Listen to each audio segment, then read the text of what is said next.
नमस्कार दोस्तों, स्वागत है आपका हमारे चैनल एसएस न्यूज़ पे, जहां हम आपको देश और दुनिया की सबसे बड़ी खबर दिलचस्प अंदाज में पेश करते हैं। जी हां, इस बैठक में वित्त मंत्री निर्मला सीतारमण जी ने कुछ ऐसा फैसले लिए हैं जिन पे हंसी भी आती है और गुस्सा भी। क्या आपको पता है कि आपके कैरमल पॉपकॉर्न और पुरानी कारों पर कितना जीएसटी लगेगा? और पेट्रोल डीजल पे भी जीएसटी शामिल करने का क्या हुआ है? आज हम इन सवालों का जवाब देंगे, लेकिन थोड़ा दृष्टि के साथ। बने रहिए हमारे साथ, वीडियो को पूरा देखें क्योंकि ये जानकारी आपके लिए अति महत्वपूर्ण है अगर आप भी टैक्स भरते हैं तो दोस्तों, जैसलमेर में हुई जीएसटी काउंसिल की बैठक। इस बैठक की अध्यक्षता में देश के वित्त मंत्री निर्मला सीतारमण जी ने हमेशा की तरह उन्होंने जनता के लिए कुछ ऐसे फैसले लिए हैं जो सुनकर मजेदार भी है, लेकिन असल में गंभीर।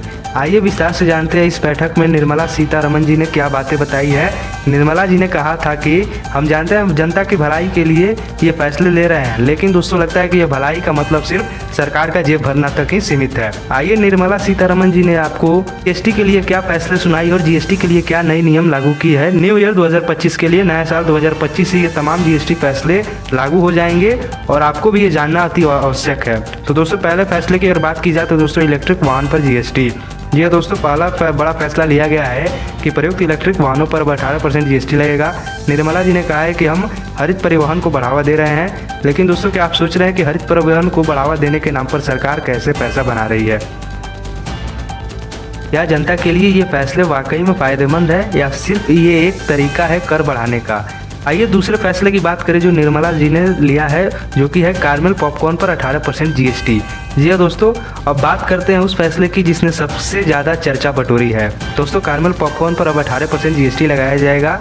अब सोचिए, एक तरफ हम मेक इन इंडिया और आत्मनिर्भर भारत की बात करते हैं, लेकिन दूसरी तरफ पॉपकॉर्न खाने वाले लोग पैसे वसूलते हैं। तो निर्मला जी ने ये कौन सी आत्मनिर्भरता की बात की है जिसमें पॉपकॉर्न का स्वाद भी महंगा कर दिया है? अब आइए निर्मला जी ने तीसरे फैसले क्या ली है जो नया साल 2025 से लागू होने की संभावना है और हो सकता है लागू भी हो जाए। तो दोस्तों, निर्मला जी ने तीसरे फैसला ये लिया है कि पुरानी कारों पर भी 18% जीएसटी लेगी सरकार। अब आइए जानते हैं कि अब पुराने कारों पर कितना परसेंट जीएसटी लगेगा। तो अगर कोई कंपनी पुरानी कार खरीदती है तो उस पर भी अब 18% जीएसटी लगेगा। सोचिए, पहले से ही सेकंड हैंड कार बाजार में ही मंदी है और अब ये नया कर, यानी अब नया जीएसटी का इसमें प्रावधान लगाया जाएगा। क्या ये फैसला व्यापारियों के लिए एक नई मुसीबत नहीं है? आप अपनी राय जरूर कमेंट बॉक्स में दे सकते हैं। अब आइए चौथे फैसले की बात करते हैं जो कि पेट्रोल डीजल का क्या हुआ, यानी निर्मला जी ने पेट्रोल डीजल के बारे में क्या कही है। तो दोस्तों, अब आती है पेट्रोल डीजल की। तो हर बार की तरह इस बार भी सरकार ने पेट्रोल डीजल पर जीएसटी की दरें में लाने का सिर्फ चर्चा किया है, लेकिन कोई ठोस फैसला नहीं हुआ है। निर्मला जी ने कहा कि अभी राज्य के साथ चर्चा की जरूरत हो सकती है। दोस्तों, चर्चा कब खत्म होगी इसे कोई पता नहीं, जबकि पेट्रोल 200 लीटर हो जाएगा।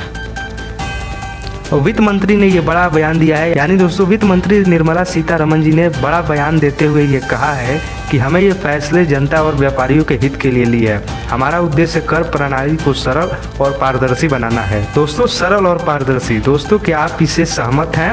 और कोई ये समझ सकता है कि कैरमल पॉपकॉर्न पर 18% जीएसटी जनता के हित में कैसे है?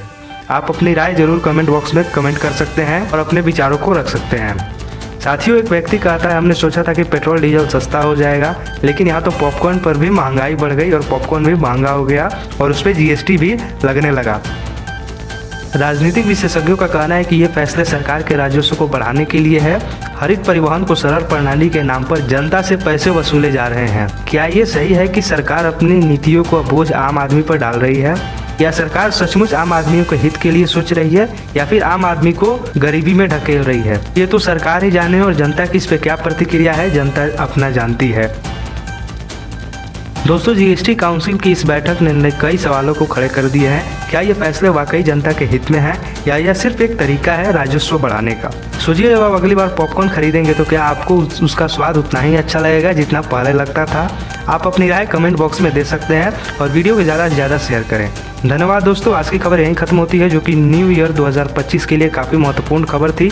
जो लोग भी व्यापारी हैं, जो लोग भी जीएसटी देते हैं, जो भी टैक्स देते हैं, जो भी सरकार का राजस्व बढ़ाने में मदद करते हैं, उसके लिए तमाम खबरें काफ़ी महत्वपूर्ण थी। इसे नज़रअंदाज ना करें। आप अपने टैक्स के लिए ज़रूर इसे एक बार सोचिए, समझिए और परखिए और अपनी राय कमेंट बॉक्स में दीजिए। अगर आपको ये हमारा वीडियो पसंद आया हो तो हमारे इस वीडियो को लाइक करें, शेयर करें, चैनल को सब्सक्राइब करना बिल्कुल ना भूलें। कमेंट में अपनी राय ज़रूर बताएं कि आप इन फैसलों के बारे में क्या सोचते हैं और आप इन फैसलों से सहमत हैं या नहीं। तब तक के लिए जय हिंद, वंदे मातरम।